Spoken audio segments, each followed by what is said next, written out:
जय मरंगुरु, जय बरंगुरु, जय पहाड़ी बाबा, जय पहाड़ी बाबा, जय सरना, जय शरणा, जय बिरसा मुंडा। जय।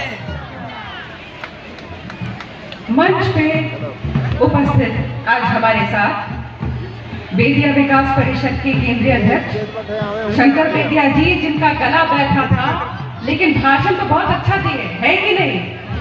ये कंसूर की वर्तमान मुखिया शांति मुंडा जी बाहर से अभी मंच में उपस्थित थे, लेकिन शायद अभी कहीं चले गए हैं।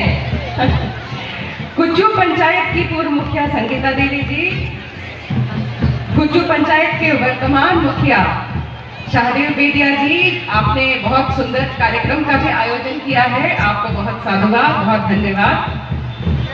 नवगढ़ पंचायत के भुवनेश्वर बेदिया जी, पंचायत समिति की प्रमुख फाल्गुनी शाही जी, और हमारे साथ हमारे कुछ ग्राम प्रधान भी हैं, महतोई भी हैं, महावीर बेदिया जी, राजेंद्र शाही जी, और साथ में नवगढ़ पंचायत से जो वहां के ग्राम प्रधान के भाई हैं, संतोष बेदिया जी। जितने भी आज समाज के भाई बहन, दादा दीदी, दादी, सभी को फिर से बहुत बहुत जोहार। तो आज देखिए, जब हम जतरा में यहाँ पहुंचे तो सबसे पहले हम पूछे, एक कितना साल से हो रहा है यहाँ पर जतरा? हमको बताया गया ऐसे हो तो हजारों साल से रहा है, लेकिन पिछला 3-4 साल से बड़ा आयोजन किया जाता है। इसके लिए फिर से आपको बहुत धन्यवाद करेंगे। जो सोहरई जतरा समिति अंबा टुंगरी, आप सभी को बहुत बहुत बधाई। आप बहुत सुंदर आयोजन कर रहे हैं, और ये आयोजन जो ये सुंदर हम लोग गीत सुन रहे हैं, नृत्य देख रहे हैं, ये परंपरा है हम लोगों का, यही हम लोगों का पारंपरिक धरोहर है। क्या उद्देश्य है?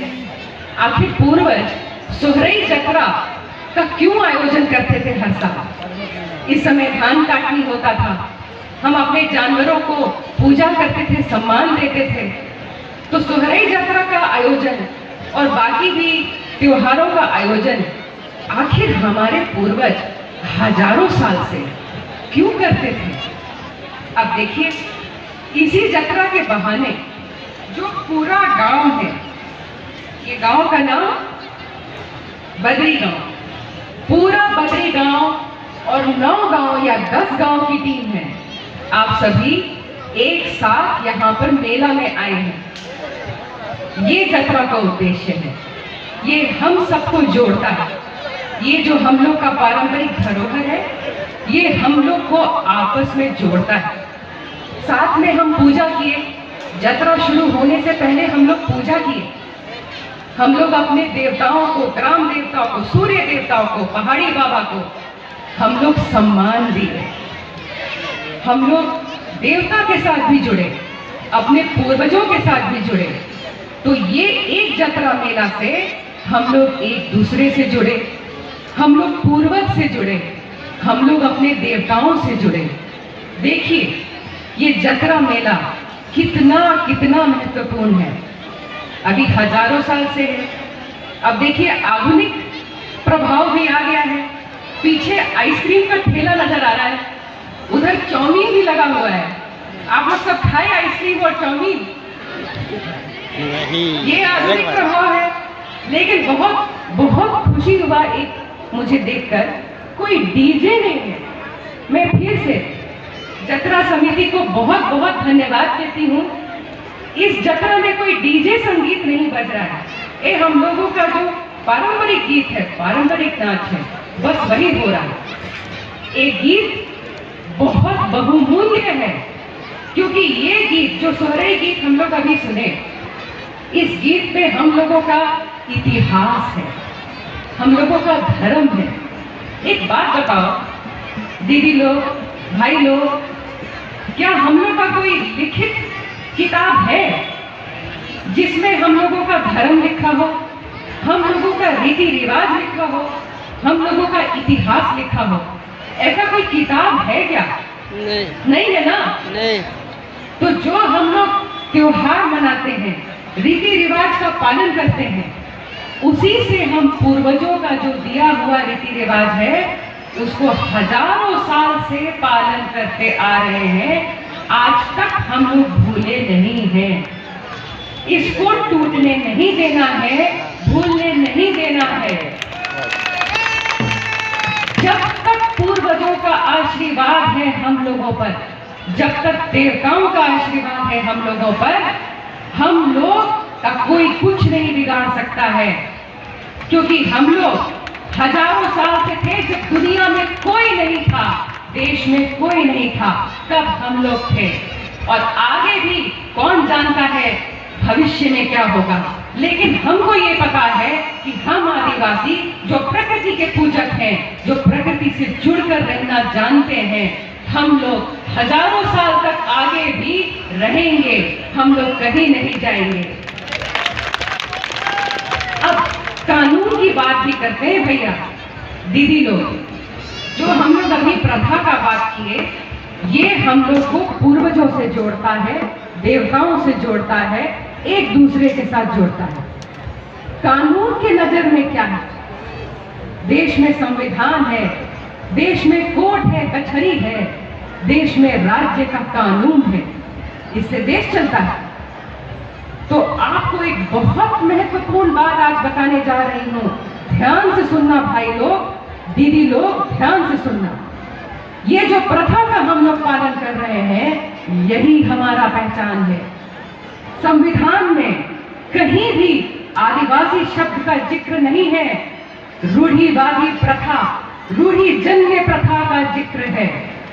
तो हम लोग का पहचान, आदिवासी का पहचान हमारे प्रथाओं से है।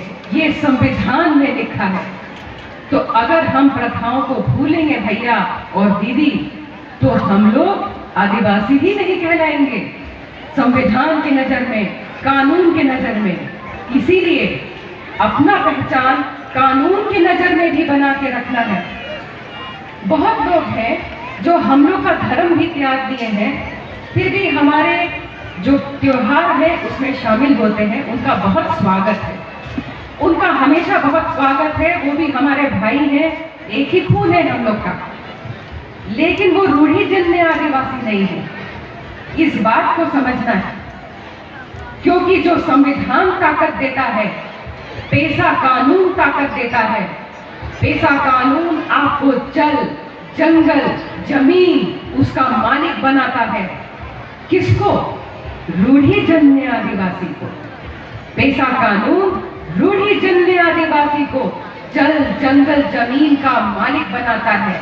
यानी वो आदिवासी जो जन्म से लेके मृत्यु तक अपने पूर्वजों के प्रथाओं का पालन करता है, वो है रूढ़िजन्य आदिवासी। और आप सब बधाई के पात्र हैं कि आप सबने हजारों साल से जो प्रथा चली आ रही है उसको टूटने नहीं दिया, प्रथाओं का सम्मान किया, पालन किया।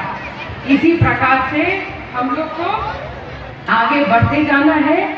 हमारे लिए खुशखबरी है, पेशा कानून लागू होने वाला है। ये बहुत बहुत बड़ी खुशखबरी है राज्य सरकार को, केंद्र सरकार को और माननीय कोर्ट को बहुत बहुत आभार। क्योंकि आज कोर्ट के आदेश से पेशा कानून नवंबर महीना या दिसंबर महीना तक लागू हो जाएगा। लेकिन जो कागज में कानून है आपके हाथ में आएगा। उसके साथ साथ उस कानून को पूरा सीखना है भैया, पूरा समझना है। कोई हम लोग को बरगलाए नहीं, कानून को सीखना है, कानून को समझना है। हमारे पूर्वज पढ़ना लिखना नहीं जानते थे, इसलिए हमारा लिखित में कोई धर्म का किताब नहीं था। लेकिन आज आधुनिक युग है, जमाना बदल रहा है भैया, दीदी। अब हम लोगों को भी अपना धर्म का संरक्षण करने के लिए, परंपरा और प्रथा का संरक्षण करने के लिए लिखना पड़ेगा, सीखना पड़ेगा। तो अपने सारे प्रथाओं को याद रखिएगा। युवा पीढ़ी